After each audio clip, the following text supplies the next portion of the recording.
Orang berpikir heran, apa yang mereka kejar ke Palestina? Andai ada orang ingin merebut Irak, masuk akal. Merebut Irak karena banyak sumur-sumur minyak. Andai ada mau ekspansi ke Kuwait, masuk akal, karena sumur minyak di Kuwait banyak. Kenapa kembali ke Palestina? Ada apa? Tanah yang tandus, tanah yang kering kerontang. Mereka ingin membuat sebuah negara dengan keyakinan akan turun Mesias, sang juru selamat yang dijanjikan oleh Tuhan, dengan syarat orang-orang Yahudi mesti kembali ke negeri yang dijanjikan Tuhan. Yang kedua, Mesias sedang menunggu. Mesias melihat ke bawah. Kalau dia tengok di bawah masih banyak gurun pasir, dia tidak mau turun. Dia ingin melihat hijau. Kalau sudah dibentang karpet hijau, baru dia turun ke bawah. Maka yang dimaksud dengan hijau itu adalah ditanami tanaman-tanaman hijau, penghijauan yang luar biasa. Dan ketika Israel masuk ke Palestina, mereka ambil tanah itu, mereka hancurkan rumah orang Islam, mereka buat tembok panjang. Penjara terbesar dan terpanjang di dunia adalah Palestina. Mereka kurung orang Palestina. Mereka buat tembok beton yang tinggi, panjangnya 700 km lebih. Dari Pekanbaru kita lihat, Anda menuju Medan Sumatera Utara 600 km. Mereka membuat tembok tinggi 700 km. Bayangkan, umat Islam terisolir dan mereka tanami hijau-hijau. Makanya Allah berkuasa, Allah mau tunjukkan kuasa, lalu Allah buat tanaman hijau itu menyala. Dalam pokok yang hijau itu menyala beberapa bulan yang lalu. Heran orang, Allah mau menunjukkan kekuasaannya. Kalian tidak mau tolong Palestina, aku yang akan menolongnya. Tanaman yang hijau yang mereka tanam itu tiba-tiba terbakar. Tidak ada yang bisa mematikannya. Sampai-sampai reporter wartawan Amerika mengatakan, tidak ada yang bisa mematikan kebakaran ini kecuali Tuhan, karena Dia yang membakarnya. Mengerti keadaan kita zaman sekarang. Jangan sampai dikatakan Palestina bukan urusan kita. Ini kan masalah politik. Indonesia ya Indonesia, Palestina ya Palestina.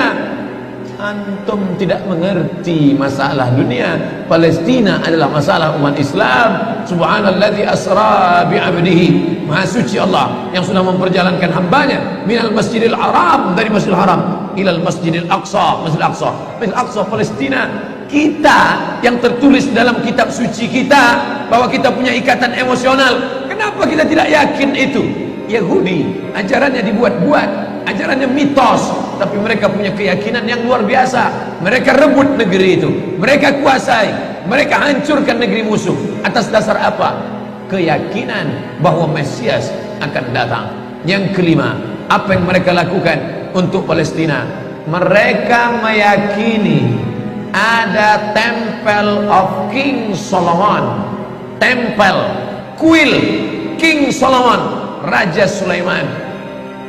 Kata dia, King Solomon itu punya tempel kuil, dan Temple of King Solomon letaknya pas di bawah Al-Masjidil Aqsa. Apa maknanya?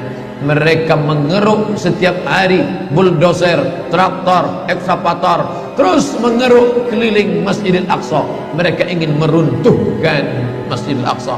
Tulis Temple of King Solomon, enter, pilih image, tampak gambar replika. Inilah kerajaan Sulaiman yang ada di bawah Masjidil Aqsa. Akan mereka naikkan. Mereka sudah bangunkan rumah kecil replikanya, seperti orang Riau membuat rumah replika, rumah Melayu Kampar, rumah Melayu Siak, rumah Melayu Bengkalis. Di mana rumah itu?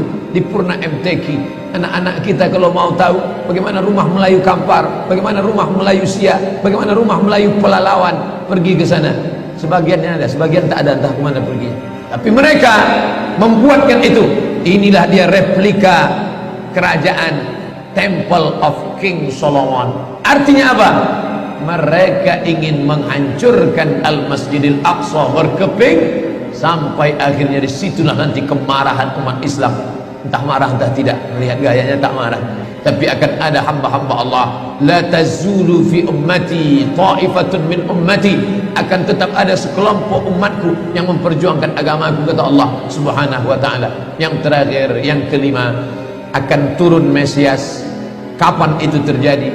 Ketika terjadi perang besar. Sebetulnya dalam agama Islam sudah dituliskan yang dimaksud dengan Mesias itu siapa. Kata Imam Al-Hafiz Ibnu Hajar Al-Asqalani dalam Fathul Bari, yang dimaksud dengan yang dinanti-nanti mereka itu adalah Dajjal. Dajjal itulah sesungguhnya yang sedang mereka nanti. 70,000 Yahudi wara'ad Dajjal. Ada 70.000 Yahudi yang akan berada di belakang Dajjal ketika dia turun nanti. Makanya tiap hari, tiap petang kita berkata, Allahumma inni a'udzubika min adzabi jahannam wa min adzabil qabri wa min fitnatil mahya wal mamat wa min syarri fitnatil masihid Dajjal. Dajjal itulah yang sedang mereka tunggu. Dajjal itulah yang sedang mereka nanti-nantikan. Kita menantikan kedatangan, dia pun juga menantikan akan kedatangannya. Bedanya apa?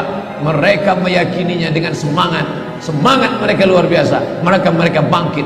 Umat Islam percaya. Padahal tiap hari dia katakan sebelum salam, Allahumma inni a'udzubika min adzabi jahannam wa min adzabil qabri wa min fitnatil mahya wal mamat wa min syarri fitnatil masihid Dajjal. Tiap hari dikatakan, tiap hari diucapkan. Tapi dalam hati, betul tak Dajjal ini datang? Entah iya entah tidak. Mereka yakin Dajjal akan datang, tapi mereka katakan itulah pemimpin kami, itulah Tuhan kami, itu adalah jelmaan daripada Tuhan kami, itu yang akan menghancurkan dunia, dia akan menjadi panutan kami. Kita berkata itu musuh kami, tapi kita pun ragu entah musuh entah tidak. Oleh sebab itu kita minta ampun kepada Allah atas kurangnya iman kita. Subuh ini kita bangkitkan semangat kita. Kenapa Allah tidak menolong? Katanya Allah itu maha kuasa. Cukup dia teriakkan saja, malaikatnya satu berteriak, pecah gendang telinga orang Yahudi, mati. Cukup dia tiupkan angin sejuk, terhirup, mati. Kenapa tidak dia matikan saja Yahudi itu? Datang Syekh Muhammad Jibril, Syekh Dr. Muhammad Jibril, Syekh Profesor Dr. Muhammad Jibril, dosen tafsir Al-Azhar. Kami undang, mahasiswa Indonesia mengundang di waktu di Mesir dulu kuliah. Lalu saya tanya, Assalamualaikum Syekh. Ya, kaum Ad binasa, kaum Samud binasa, kaum Midian binasa, kaum Iram binasa, kaum Fir'aun binasa. Kenapa Allah tidak membinasakan Israel ini? Senyum Syekh Muhammad Jibril. Apa kata dia? Ya beni, anakku, seandainya Allah membinasakan Israel ini, lalu apa yang tersisa untukmu? Ditunjuknya saya. Seandainya Allah membinasakan Israel ini, lalu apa yang tersisa untukmu? Terdiam saya. Allah sengaja sisakan ini sebagai medan jihad kita menolong agama Allah Subhanahu wa ta'ala.